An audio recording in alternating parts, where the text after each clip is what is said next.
नमस्कार, जय श्री राम। आज आप सबके सामने मैं एक प्रसंग सुनाने जा रहा हूँ जो अयोध्या के प्रभु श्री राम से जुड़ा हुआ है। ये प्रसंग जब रावण के साथ युद्ध चल रहा था, उस प्रसंग के मध्य में ये आता है।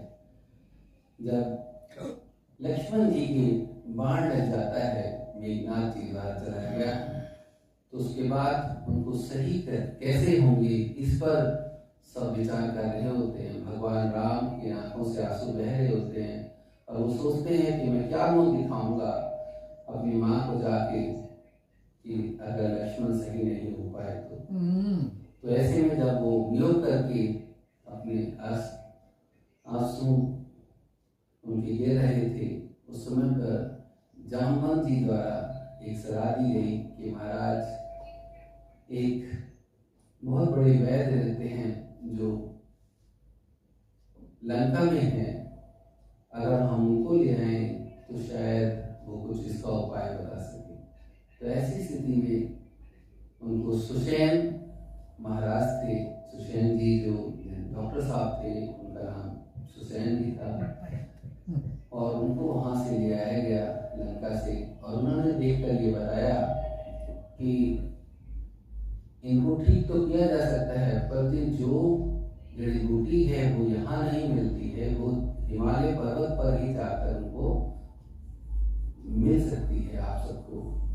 पर ये समझिए कि अगर सुबह हो गई तो मैं प्राण नहीं बचा पाऊंगा। यानी कि अब रात हो चुकी है, शाम हो चुकी थी, और अब पूरी रात के अंदर उनको जाकर किसी भी व्यक्ति को जाकर हिमालय पर्वत से वो जड़ी बूटी लेके आनी थी। ये सब विचार चल ही रहा था, तभी जामवंत जी ने कहा ये काम तो सिर्फ हमारे हनुमान जी कर सकते हैं।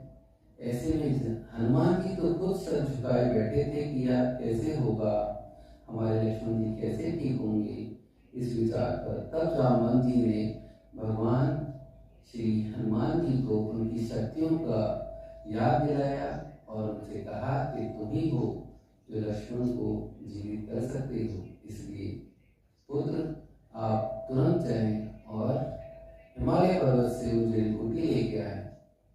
ये सुनकर हनुमान जी जब उनको उनकी शक्तियों का ज्ञान हो गया तो उन्होंने जय श्री राम का घोष करते हुए एक छलांग लगाई और सीधा चलने लगे। पर उनको तभी चलते चलते उनको स्मरण आया कि जामवंत जी ने बताया कि अगर सुबह हो गई